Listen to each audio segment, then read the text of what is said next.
I'm Marcus Maloney. We're going to talk about negotiations.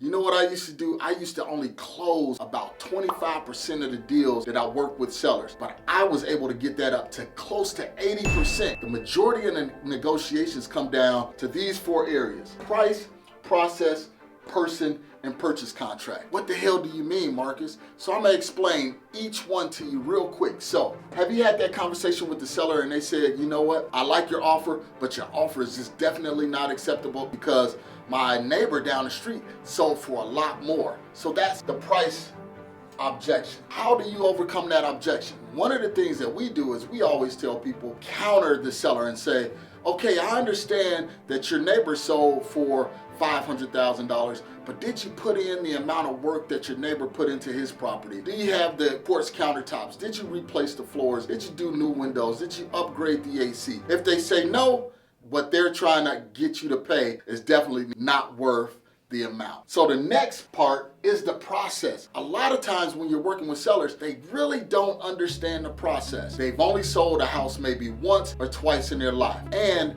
they normally sell that property or buy a property with a realtor. You're coming in not as a realtor, but as a cash buyer, and they don't understand the process. So you have to make sure you take time and explain the process to them. Understand that, hey, there's no realtor fees, there's no commissions in play, so I can offer you X in order to get the deal done. The next one is the person. You know what?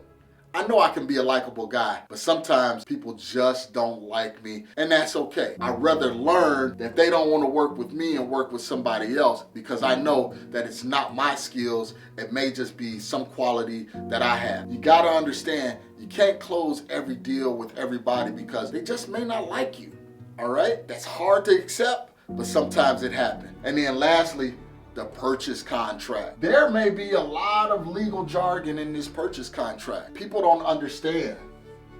A confused mind says no. So if they don't understand it, then they will definitely not sign it. So you gotta take time out and make sure you go line by line with them so they understand exactly what they're getting into. To recap, the price can be an objection, the process can be an objection, again, the person can be an objection, and then finally the purchase contract can be an objection. In my next video, I'm gonna show you 8 areas around these 4 topics where you can close 80% of your deals and more.